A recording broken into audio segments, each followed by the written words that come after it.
华视在地新闻，为着要来保存着食物的新鲜度，食品的业者加减拢会掺一寡化学的添加物。譬如讲，这个薯棒松松软软，真好食款，真侪人会摕来做早顿。但是掺伫薯棒当中的防腐剂，敢袂伤身体呢？啊，这个胖店常常看会到这个全麦仔的薯棒，到有影真正拢是麦仔咧。啊，要选择倒一种的薯棒，才会当真正食营养，佮食健康咧。华视在地新闻。讲互乡亲知。会送你。这是早餐店的热门商品，大人囡仔拢爱食。吃了肉加吐司，哎呀，这超好吃的。为什么喜欢吃吐司？因为反正就是好吃。一嘴咬落绵绵软软，你可能好奇讲，这白白薯棒是安怎放久拢袂生菇？它每个添加物太多，是每个肝肾的含量超过一定的额度之后就会爆发。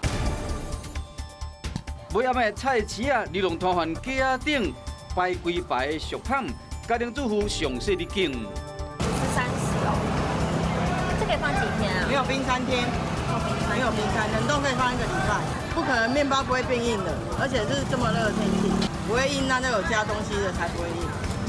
所以你们这是天然的。对，然后我们就没有防腐剂的，所以没有冰3天。头家甲你保证讲是纯天然的，要过包装顶面拢无写，敢有含什么物件唔知影，又遭法律的铺设地带。我们针对传统市场里头所贩卖的一些像面包啦，一些烘焙食品，也都是在我们的这个稽查抽验的范围之内。市面上的棒为了保持新鲜，会含一款叫做冰霜的防腐剂，会使防止生微成分。依照食药署的规定，每公斤袂使超过2.5克。点过来食这对人体敢袂造成负担？美国哈佛大学曾经做过一个实验，就是他把这个丙酸拿去喂食那个老鼠跟这个人，然后发现说就是会造成胰岛素的抗性增加，另外血糖也会增加，那这个都是第2型糖尿病的一个前兆。冰霜这类防腐剂有偌强，咱实际做试验。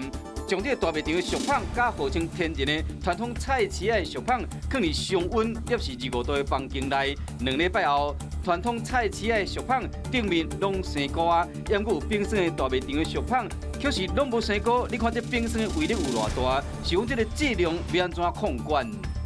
在为民众卫生安全把关的时候，我们可以透过稽查抽验的方式，那去抽验看看市面上的一些面包啊、吐司啊、烘焙产品。里头的一些添加物啦，或防腐剂有没有超量？在公共食品这个世代，敢有业者坚持健康无白蓝的？小麦仔甲倒入机器，粒粒分明，挖出来小麦仔粉，这就是天然的。这是台湾小麦，万年有分美国跟澳洲，长得都是这样。为基础食材，搭的家母到全麦仔薯棒灵魂，皮牙腐皮，师傅为烂到搅，拢无马虎。大概买之前会看它表面的那个营养标示成分，因为现在卫生法规它规定，你标示不实可能会受到多少一定的罚额。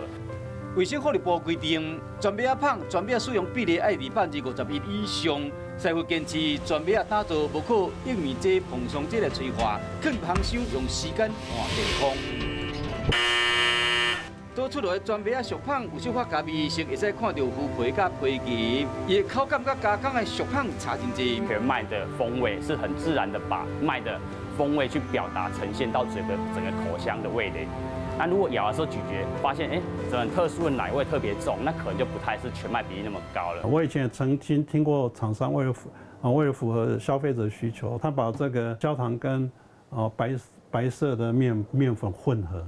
这样也是变成咖啡色，可能就是因为天然的加工成本更较悬，才会化学加工的有机会。当然，合法的食品添加物并无违法，只是在外市的市场中，人人讲究健康，嘛有消费者在买物件之前会加一分的考虑。